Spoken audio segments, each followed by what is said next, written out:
좋은 아침입니다. 이사야서 50장 1절에서 11절 말씀 묵상하도록 하겠습니다. 1절 나 여호와가 이같이 말하노라. 내가 너희의 어미를 내보낸 이혼 증서가 어디 있느냐. 내가 어느 체주에게 너희를 팔았느냐. 보라, 너희는 너희의 죄악으로 말미암아 팔렸고 너희의 어머니는 너희의 배역함으로 말미암아 내보냄을 받았느니라. 자, 하나님께서 이스라엘 향해서 이렇게 말씀하십니다. 한번 찾아보라고. 내가 너희를 내보내는 이혼 증서가 어디 있느냐. 이혼 증서 준 적 없다는 말이죠. 한번 찾아보라고. 내가 어느 체주한테 그 빚을 갚기 위해서 너희를 팔은 매매 계약서가 어디냐고. 판 적이 없다는 것입니다. 지금 사실은 이스라엘이 불륜을 저질렀고 이것에 대해서 하나님은 별거 시간을 통하여서 사실은 이제 다시 회복되어지기를 원하는 것이지, 이런 뭐랄까요, 스스로 돌아보고 자숙하는 시간을 이스라엘에게 준 것이지 이혼 증서 써서 내보낸 것도 아니고요. 이렇게 하나님께서 그들의 죄값이 너무 커서 그냥 이거는 내가 지불해 주기에는 너무 아까우니까 팔아버려, 판 것 아니라는 것입니다. 단지 그들의 죄악 때문에 스스로 팔린 것이지 하나님이 무능해서 그들을 내어놓을 수밖에 없어서 그런 것이 아니라는 것을 명확히 밝히고 있습니다. 이 말은 하나님께서 이스라엘이 정말로 자숙하고 돌이키면 언제든지 받아주실 준비가 되어 있고 언제든지 건져내실 능력이 있다는 것을 말씀하고 있는 것입니다.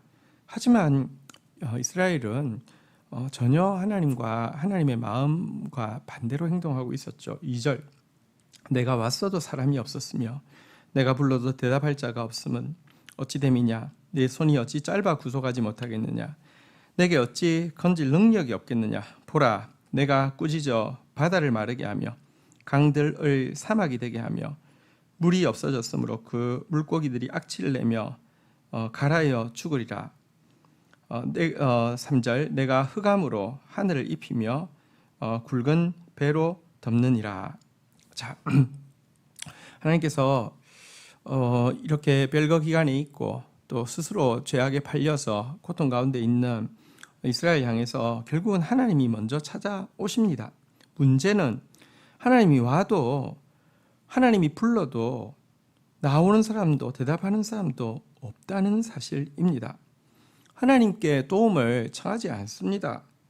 하나님 손이 짧아서 구속하지 못하겠느냐, 내게 건질 능력이 없겠느냐 해도요, 하나님을 신뢰하지도 않고 하나님 앞에 나오지도 않는다는 것입니다.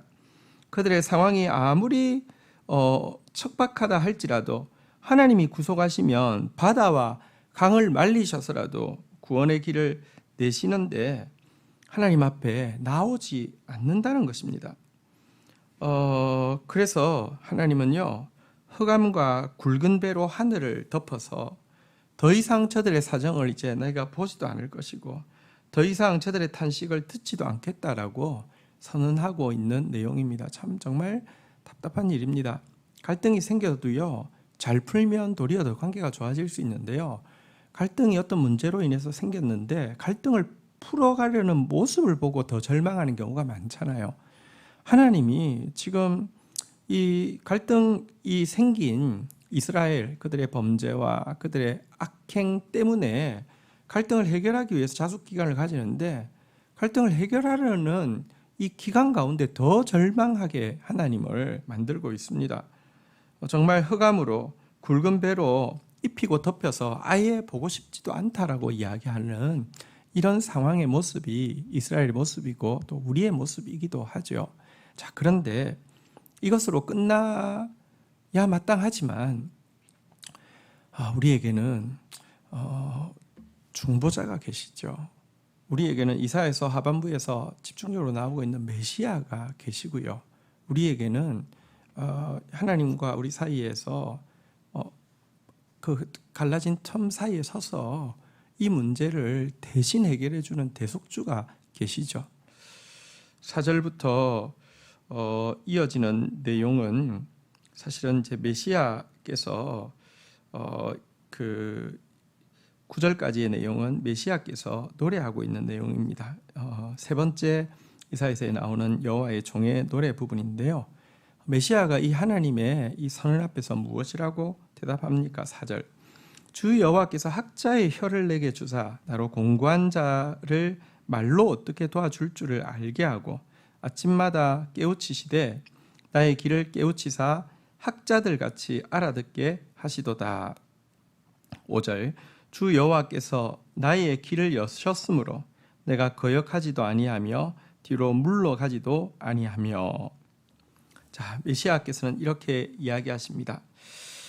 지금 이 내용의 이제 기본적인 내용은 하나님마저 흑암과 굵은 배로 외면할 수밖에 없는 자기 백성들을 향해서 메시아는 중보를 포기하지 않겠다는 내용이 4절부터 9절까지 노래의 골자인데요. 먼저 예수님은 이렇게 말씀하십니다.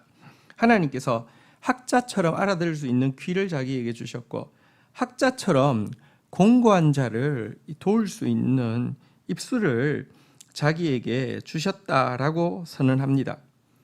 그리고 또 자신은 하나님께 받은 말씀, 이 학자처럼 알아듣게 하시고 전하게 하신 이 말씀을 가지고 거역하고 뒤로 물러가지 않겠노라고. 이거 왜 주셨겠습니까? 공고한 영혼들, 완고한 영혼들 찾아가서 이 말씀 주라고 하나님께서 자기에게 맡기신 것이니 자기는 이 사명에 거역하지 않고 이 사명 앞에서 뒤로 물러가지도 않겠다라고 이야기하는 내용입니다. 6절 볼까요? 나를 때리는 자에게 내 등을 맡기며 나의 수염을 뽑는 자에게 내 뺨을 맡기고 모욕과 침뱉음을 당하여도 내 얼굴을 가리지 아니하였느니라. 7절. 주 여호와께서 나를 도우심으로 내가 부끄러워하지 아니하고 내 얼굴을 부싯돌같이 굳게 하였으며 으로 내가 수치를 당하지 아니할 줄 아노라. 자, 예수님께서 이 물러서지 않고 우리에게 나아오지만 우리는 어떤 마음으로 메시아를 맞아들입니까? 메시아를 때리고요, 메시아의 수염을 뽑고요, 얼굴에 침을 뱉고 나아갑니다. 그렇지만 주님은 물러서지 않고 등을 보이지 않고 나아가겠다는 것입니다. 얼굴을 부싯돌같이 해서 나아가겠다는 것입니다. 조금도 흔들리지 않고 우리에게로 다가오시겠다는 것입니다. 왜 이런 담대함이 예수님께 있습니까? 이유는 이것입니다. 하나님께서 주신 말씀, 자기로 하여금 선포하게 하기 위해서 자기 입에 담아주신 이 말씀은 절대로 자기를 수치를 당하지 않도록 책임져 주실 것을 믿었기 때문입니다. 하나님께서 겉으로는 흑암을 굵은 배를 막 들이오겠다라고 이야기하시지만 하나님이 메시아를 세우셨잖아요. 메시아에게 그 공고한 자들을 살릴 수 있는 말씀을 주셨잖아요. 그래서 그 사명 가지고 나아갈 때에 절대로 이 말씀 땅에 떨어지지 않고 이 말씀 순종하고 나아가는 자를 절대로 수치를 당하게 하지 않을 것을 그는 굳게 믿었던 것입니다. 이 믿음으로 메시아는 포기하지 아니하고 부싯돌처럼 굳은 얼굴로 그들을 향해서, 우리를 향해서 나아오시겠다고 이야기하고 있고요. 8절 계속 이어지는 메시아의 노래입니다. 나를 의롭다 하시는 이가 가까이 계시니 나와 다툴 자가 누구냐? 나와 함께 설지어다. 나의 대적이 누구냐? 내게 가까이 나올지어다. 9절. 보라, 주 여호와께서 나를 도우시리니 나를 정죄할 자가 누구냐? 보라, 그들은 다 옷과 같이 헤어지며 좀이 그들을 먹으리라. 자, 예수님께서 이 세상에 오셔서 공고한 자들, 완악한 자기 백성들에게 나아갈 때에 그 예수님을 정죄하던 자들, 대적하던 자들이 많이 있었죠. 특별히 종교 지도자들이 도리어 나서서 재판장에서까지 정죄하고 나중에 결국은 유죄로 신성모독으로 사형 선고까지 내리게 되지 않았습니까? 하지만 예수님께서 그들을 향해서 외칩니다. 나를 의롭다 하신 이가 하나님이신데 감히 누가 내 앞에 맞설 수 있느냐? 나와보라고 크게 외치고 있습니다. 옷과 같이, 여러분 옷이 아무리 좋아도요, 그 습한데 흙 속에 넣어두면 좀 먹잖아요.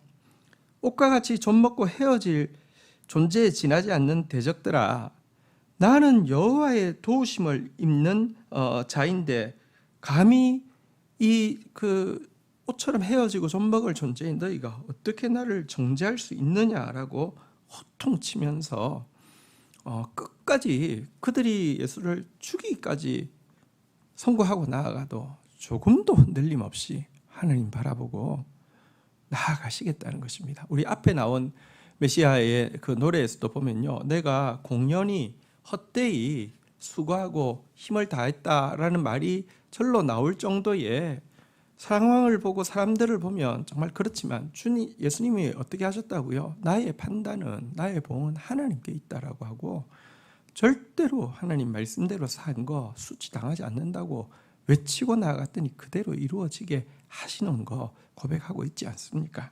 자, 이어지는 내용 10절부터 한번 좀 보도록 하겠습니다.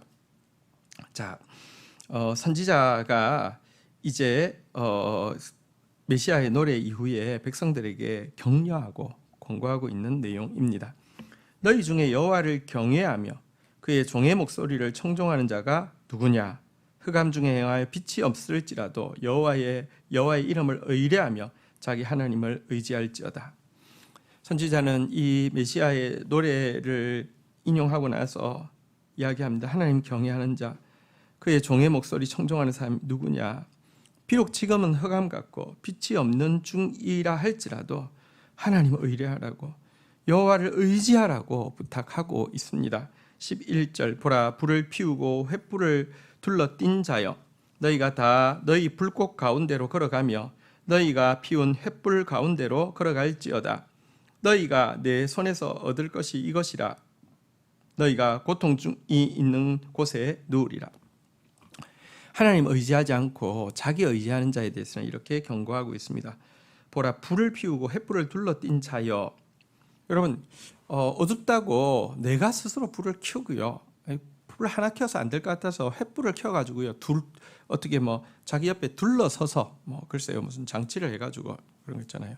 훌라후프 같은 걸 허리에 딱 이렇게 고정시키고 거기다 횃불을 막 이렇게 꽂으면 여러 개를 꽂을 수 있겠죠. 그리고 여기 탁 잡고 이렇게 가면은 꽤 환해 보일 수 있지 않겠습니까? 많은 사람들이 여러분 흑암 앞에서 스스로 횃불을 이렇게 둘러서 띄거나 아니면 불을 피우거나 하고 있는데요, 이래가지고 되는 것 아닙니다. 너희가 다 불꽃 가운데로 걸어가며 너희가 피운 불 가운데로 걸어갈지어다. 이게 무슨 말이냐고 하면 네가 켠 그 불에 너희가 타 죽을 것이다, 이런 말이 되는 것입니다.